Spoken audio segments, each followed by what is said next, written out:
So welcome to the Coaching Perspectives podcast. My name is Sue Stockdale, and today I'm speaking to Dan Hoffman, founder of Circles Learning Labs based in Brooklyn, New York. From 2000 to 2014, he built and then sold M5 Networks, a pioneering cloud communications company. Following this, he moved with his family to Barcelona, and during that time he was chosen as a Henry Crown Fellow of the Aspen Institute, which enabled him then to work on his ideas about how to improve education and learning. The result, as I understand, was Circles Learning Labs, which has a mission to connect the world deeply so people can learn and grow together. So with our theme being Leader as Coach, I'm sure Dan has got a lot to tell us on the subject. Welcome, Dan. Thank you so much, Sue. Pleasure to be here. I've briefly outlined what your business background is there, Dan, but I'm wondering where learning fitted in for you during that journey as an entrepreneur. When I had a chance to reflect on the journey, it was clear to me that learning was what gave me the most energy out of all of it. Not only my own development as a leader. When you're growing a startup, you're doing a new thing every 6 months. But as we scaled, the challenge became creating a culture of learning. And I realized that that was one of the most gratifying parts of the job of building an organization. And what is it about building a culture of learning that you think is really important for an entrepreneur or a business to include within the way it operates? Well, I call it the wish for more wishes. Oh, tell us more. I mean, if you have an employee who's growing, you're getting multiple the value for your dollar, if you will, right? But it's more than that. It's energizing.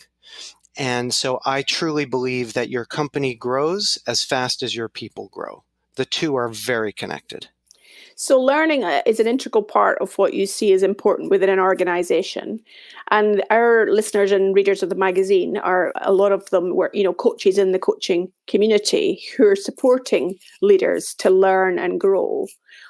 What do you think is important for them to be paying attention to when they are supporting that CEO or the leader's learning? When I built M5, I was very interested in alignment top down. We had a mission, we had some core values, we had knowledge, and the frame from 2000 to 2012 was very much about how to build that structure so there would be consistency, even with learning culture, the tools we used like one-on-ones and corporate university and performance reviews. In the decades since, I've come to believe that a better way is bottom up. And that the world is moving so fast, those structures that we're building become very fragile unless you truly have engagement bottom up at the team by team level. We put so much pressure on bosses that the idea of bosses is breaking, because they're responsible, right, for managing the development, just to take that one part of the job, of each of their people, and the framing we have is one-on-one. There is an order of magnitude of value to unlock when you create the conditions on a team so that the job of developing doesn't become a leader job, it becomes a team job. And the unit isn't top-down hierarchy. We have this behavior centralized. We need it throughout the group. Everyone must be more innovative. So we're going to push that down through a set of courses, and our leaders must give everyone feedback on their performance reviews on if they're innovating. A better way is to create the skill in leaders to create spaces, teams, openness, so that you have the multiplier effect of a team helping each other develop. And I think that coaches can go a very long way towards teaching leaders not how to develop and do their job as a coach one-on-one, but how to really focus on building learning teams, environments for learning where the team does their work. So in that situation, the coach is becoming a facilitator of exponential growth through the leader seeing that opportunity and devolving responsibility for learning. Exactly. I think that's one of the frontiers we have now for coaching and leadership development, is really building leaders that have recognized they cannot.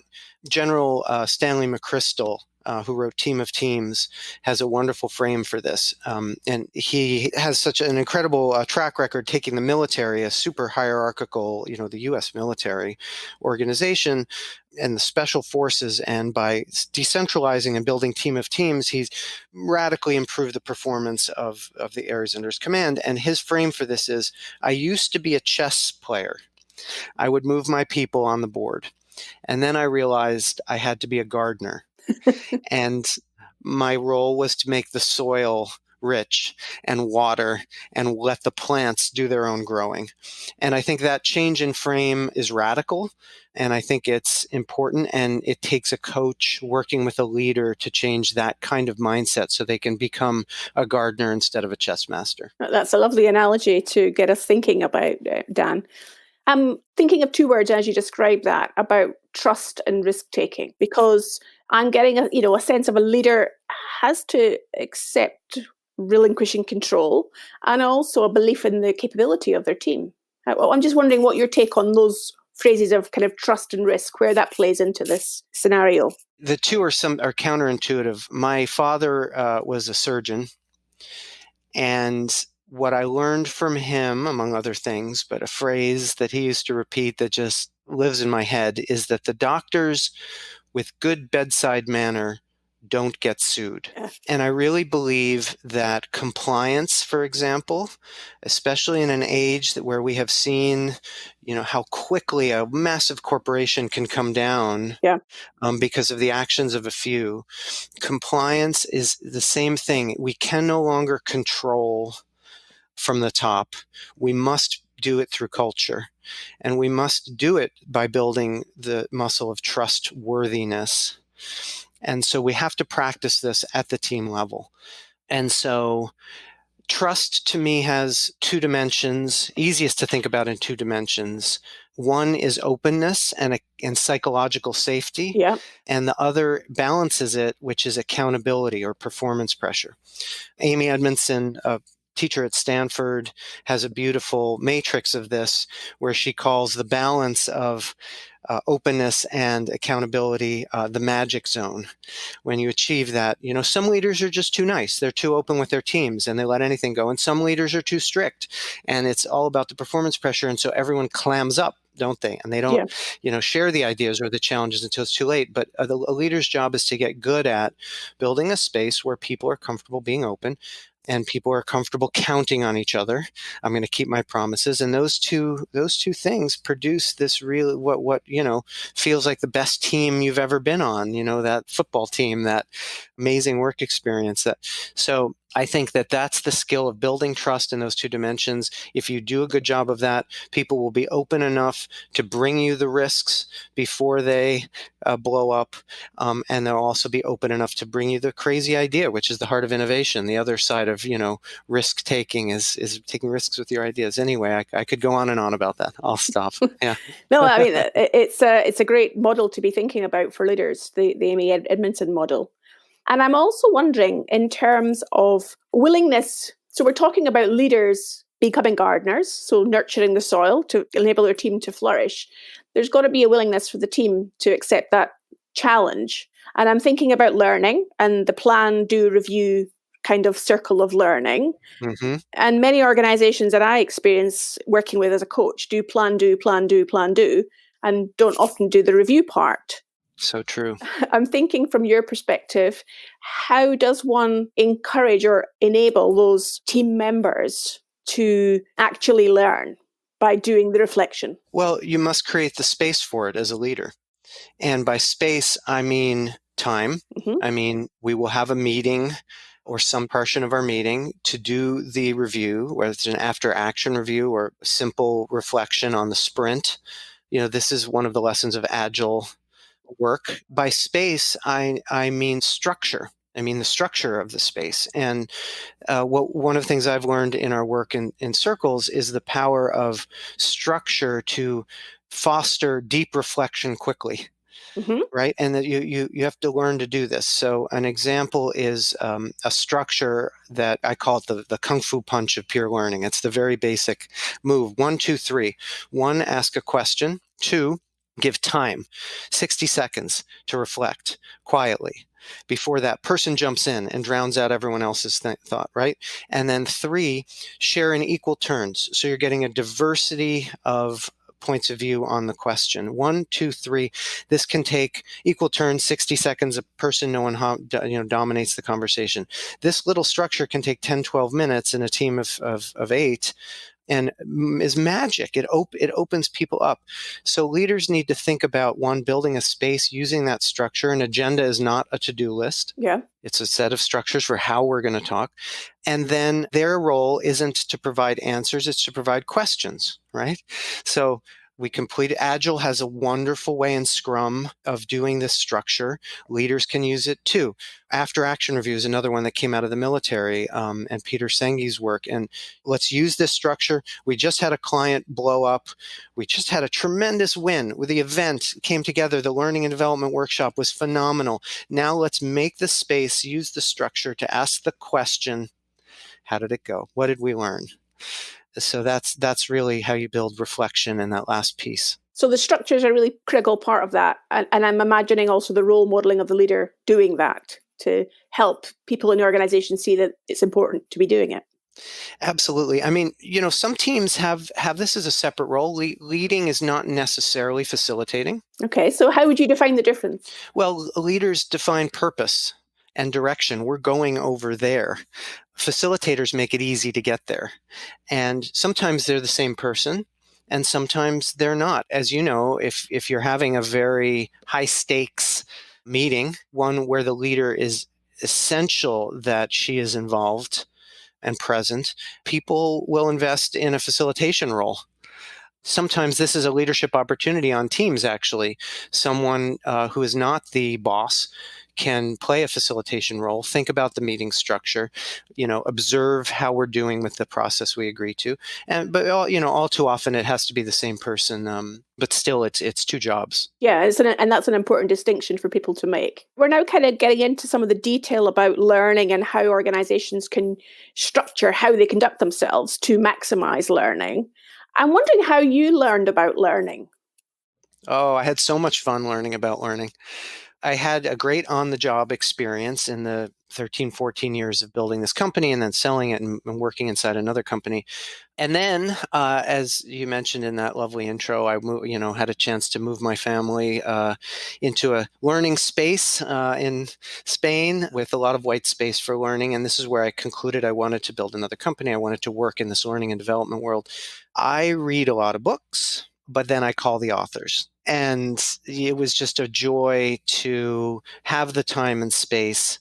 One of my advisors told me a lesson that when you're starting something, he asked, what's the first question? What's the very first question that you should ask when embarking on something? And his answer was, who is the best in the world at this? So you set the benchmark high. Right. And so I was able to meet some learning scientists at Harvard Business School, MIT Media Lab, authors and practitioners like Pat Lencioni, we talked about, a number of entrepreneurs that I knew that were in the thick of this, some neuroscientists, and I just had the best time. It was my graduate degree, and it was a few years, and then I started setting up some experiments. So you really took that time for reflection and used it purposefully. I had the gift of 2 years with young kids and being in Europe playground and spending my days learning about learning. I guess I'm going slightly off piste, but I'm curious to know why Spain. Well, it's funny. My wife and I will spend more time debating which TV show to watch than where to move on sabbatical. It was such an easy one. We had 4 and 6-year-olds girls at the time, and we were looking for some language components. We like the beach. And when you do the spreadsheet, it is very quickly conclude that Barcelona is a fantastically centrally located. There's also a community of entrepreneurs there. It's a popular destination for folks that have built a business and are taking a break. And we literally, in this group started experimenting with circles, and it's grown to be a little bit of a community with people that had a chance to think about what they wanted to do if they grew up, and they were very helpful in starting circles with me. So Barcelona was just a win. We actually still have we've built an operations arm of circles, so I can keep my connection to that fantastic city. You can keep practicing your Spanish language. Oh, trying. So tell us more about circles then, because I know it's about learning in peer groups. We're trying to make an easy button for peer learning. For me, our flavor of this is a group of 4 to 10 in a structured synchronous meeting. And so we've built some tools that make it really easy to sort and match and bring groups together at scale, and then a video space where the structure is built in. I think of it as training wheels for great facilitation, timers and music and a place to record your actions. And it's a very deliberate interface to foster this deep peer learning, quickly break you out of the usual day-to-day video meeting, and then analytics to measure. And so our clients have been people like Salesforce.com doing manager training, Harvard Business School, where you come to their campus for an executive ed program and there's no follow-up. Creating these teams to help each other continue and follow up and grow has been one of our best applications. But really, we're just trying to make it easy for learning and development professionals to use this structure of circles, this practice, in their mix. So it's really bringing to life those principles that we were talking about a moment ago of good practice that a leader should be able to demonstrate. And you're taking it into the virtual space so it can be for teams anywhere. Exactly. We started with virtual for a few reasons. One is it's easier to control, and do our experiments and see data. Another is that the mix of the diversity that you can bring in when geography is not a constraint is very powerful. And that's proved compelling to large companies who seem to have to work distributed and have this issue of silos forming where they need collaboration instead. People sometimes underplay the role that coming together for learning has in culture, in breaking silos and having a space where people can learn to appreciate each other and build trust across departments. I've been thinking about Jack Welch lately. One of the things I did on this learning journey of my own was visit Crotonville, the campus that he built. And his line that I think about a lot was, my job is to figure out how to get people to be as open back at their desks as they are when they come to Crotonville. And do you think he cracked that one then? Well, for a while. So learning is really at the heart of what really your passion, by the sounds of it, Dan. Our audience is coaches who are really passionate in the main about learning and developing potential in their clients and other leaders within the coaching profession, the coaching community. What would you say to them? Are there any sort of insights or top tips that you've gleaned over the years that you think are really important for them to be cognizant of as they are both learning themselves and helping their clients to continue to learn and grow? I've seen team coaching, team development be absolute magic. I think it's under-practiced. A coach should be on the field with you. And if you have a chance to be in a team meeting with a leader that you're working with, you will be able to see behavior patterns that can be directly, powerfully relevant to that leader's development. And so I would love to see more of that in the world. I think it can be expensive and hard, which is why a remote and using video is such a powerful way to do that. That would be one. I'd love to see some of the talented coaches that I've come across and seen. And I do think the world has learned to appreciate the power of coaching culturally. That's my number one thing. I would love to see more coaches learn to be great at team coaching, team development, and to get their leaders to let them in the room. Yeah, I think it comes back to this question of trust and risk again. Yeah, exactly. I suppose my final observation or thought is about the difference between, say, active learning and passive learning. Mm-hmm. And if you, A, could describe what they mean to you, and B, how do we encourage more active over passive learning? It's such a funny human flaw that when we listen to something, we think we understand it, which means we think we can do it. It's just a hard-learned lesson again and again and again. And fortunately, we've spent a lot of energy in the professional development world, getting, our classroom trainings, virtual or in person, to be great, and underestimated the forgetting curve. Yeah. So we must move from these passive learnings, which are inspiring, sure, entertaining, sure, and that's all good. But so much of that investment evaporates within 30 days of going back to the storm of the office, Yeah.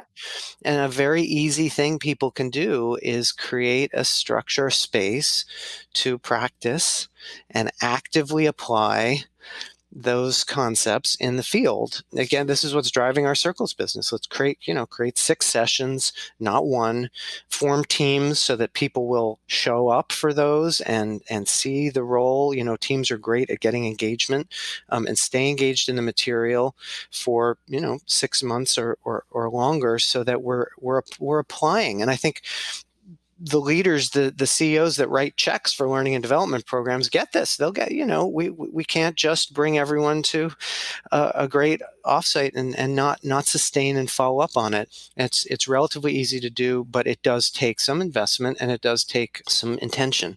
That's one of the move from passive to active. And the good thing about active is now you're solving business problems. Now you're really amplifying the value of that L&D investment in a very tangible way. You can even report on that. What you're making me think about there, Dan, is that if a manager or a leader almost gets 2 or 3 questions at the end of a training course that they can ask of those participants that have been of that training course, that immediately engages that learner in thinking and reflecting on what they've learned and perhaps how they might apply it.